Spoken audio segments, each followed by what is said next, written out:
Jim, we appreciate you taking time to talk with us about fundraising. I'm kind of new at it, and, well, I've agreed to work on special gifts for my class's 10th reunion. Yes, and I'm supposed to ask Charlie Smith for both a major reunion gift, annual giving, and a large capital gift. Well, I don't mind admitting I'm more than a little nervous.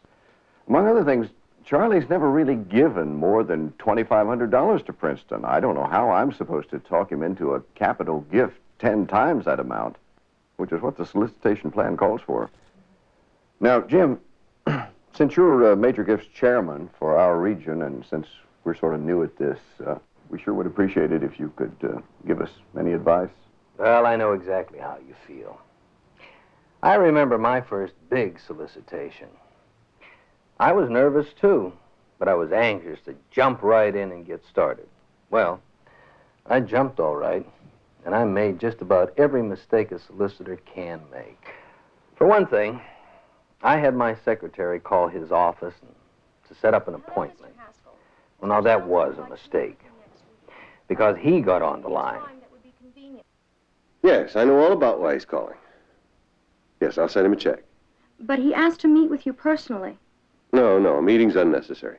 Just give him my regards. Thank you, sir. I tried again, and this time I called myself and asked to speak to him directly. Okay, I'll see you then. So it's just, it's been kind of a zoo around there. Thank you. I'm glad you could make it. It's okay. Yeah. Remember that night we all drove into New York to celebrate the Dartmouth win? Oh, that was quite a night. Gee, it was. Thank you. Thank you. Well, Jim, what's the pitch? Well, the committee wants you to pledge $25,000. Couldn't possibly. I've a lot of local commitments and responsibilities to take care of. Oh, well, I know that's important. Say, I want to ask you a question, too, about Princeton's admissions policy. Yeah? How many alumni sons were admitted this year? I'll have to check, I guess. Well, anyway, Jim, old man, I couldn't manage anything close to what you're asking me to do.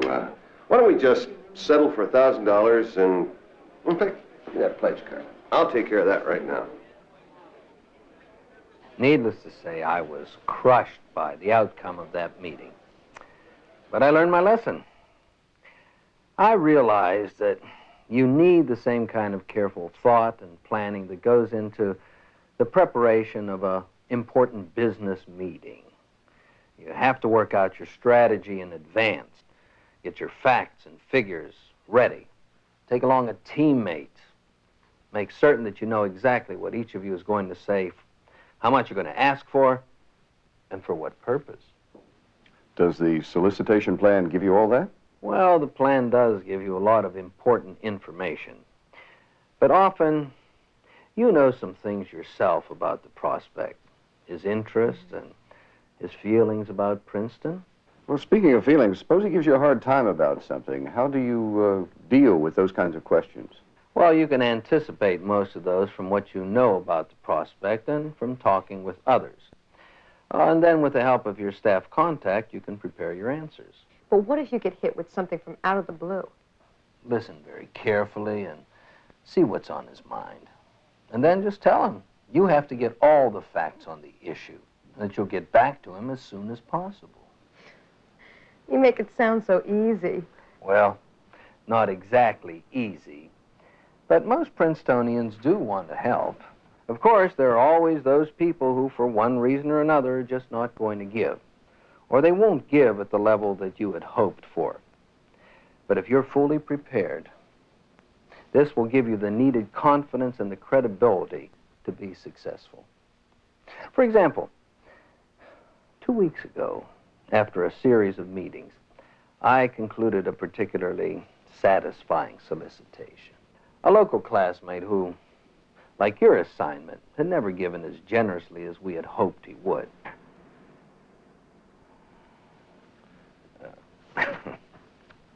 This is the guy I had to contact for a major gift for the campaign. And the solicitation plan called for a $90,000 gift. $15,000 for annual giving, and $75,000 as a capital gift to be used to endow a student aid fund.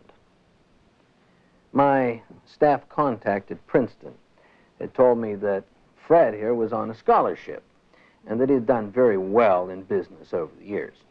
But to persuade Fred to give at this level, we really had to raise his sights.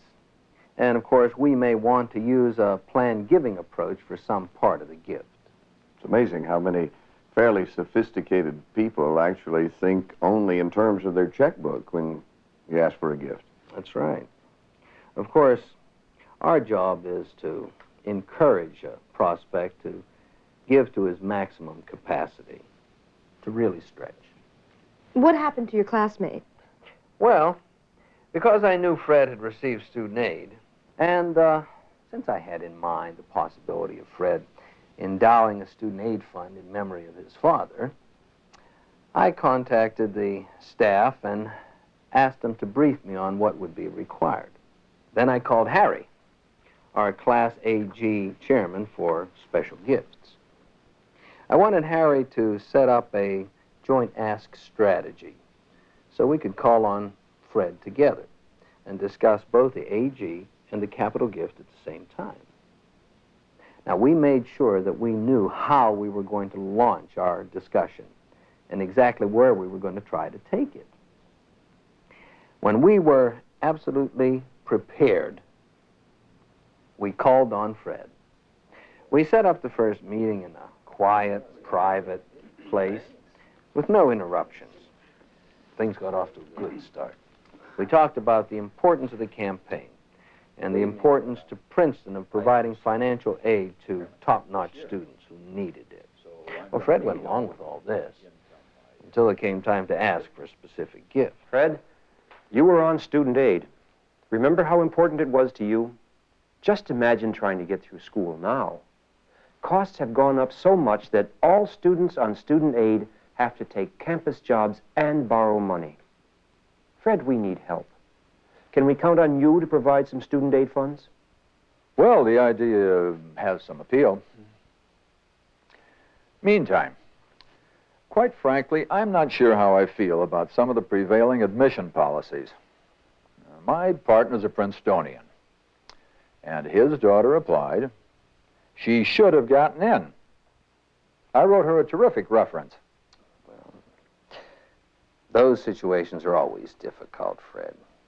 But you know, alumni children have twice as much chance of being accepted. They make up 17% of the entering class. And overall, Princeton can accept about only 1 out of every 5 applicants. And some children, listen, even though their parents would enjoy seeing them study at Princeton, this just may not be the right place. Huh. Well, I guess I never really thought about it in that light.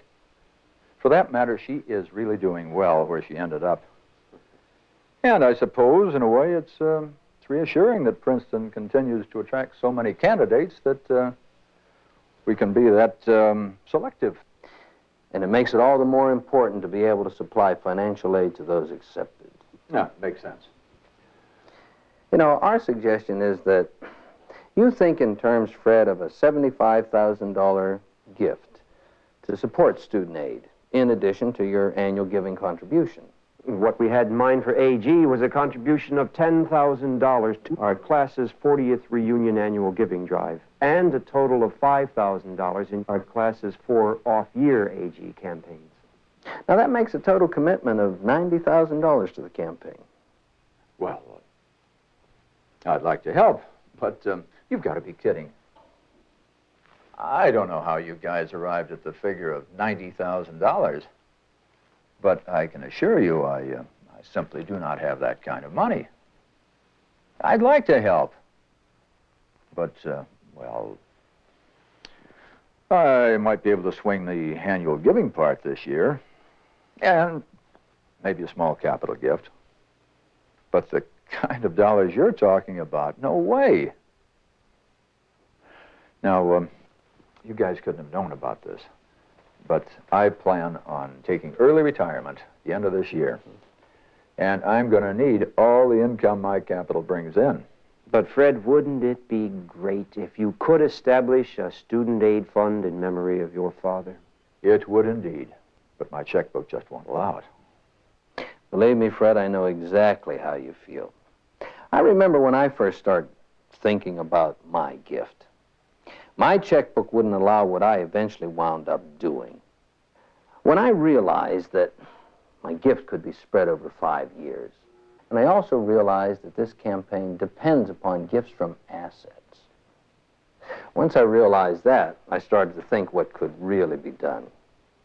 Perhaps if we could discuss a bit your financial situation, we could find a way that you could possibly get enough money to endow that fund in your father's memory.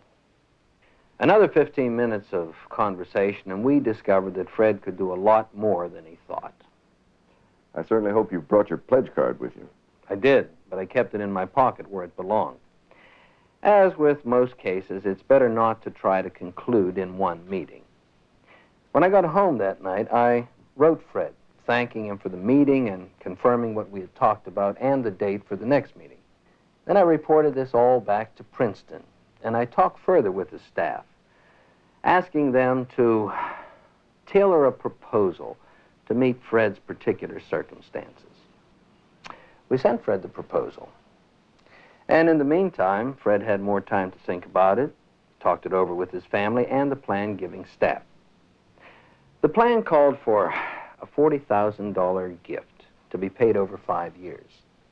There was $15,000 for AG, and $25,000 as an outright capital gift, and $50,000 to be invested as a life income agreement. Now, the beneficiary of both the life income agreement and the capital gift was to be student aid. Oh, I see. Well, what happened? Well, Fred bought it. He even volunteered to solicit a friend and a classmate of his who was in a similar situation. Well, I now understand better how annual giving fits into the overall campaign. I think I begin to see how it's done. You know what? I think I feel about 100% better and more sure of myself that I can do a good job now. It's good.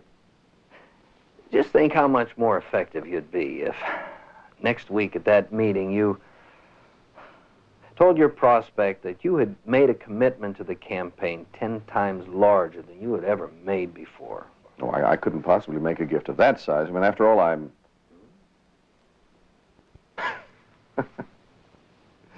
Now I know how it's done.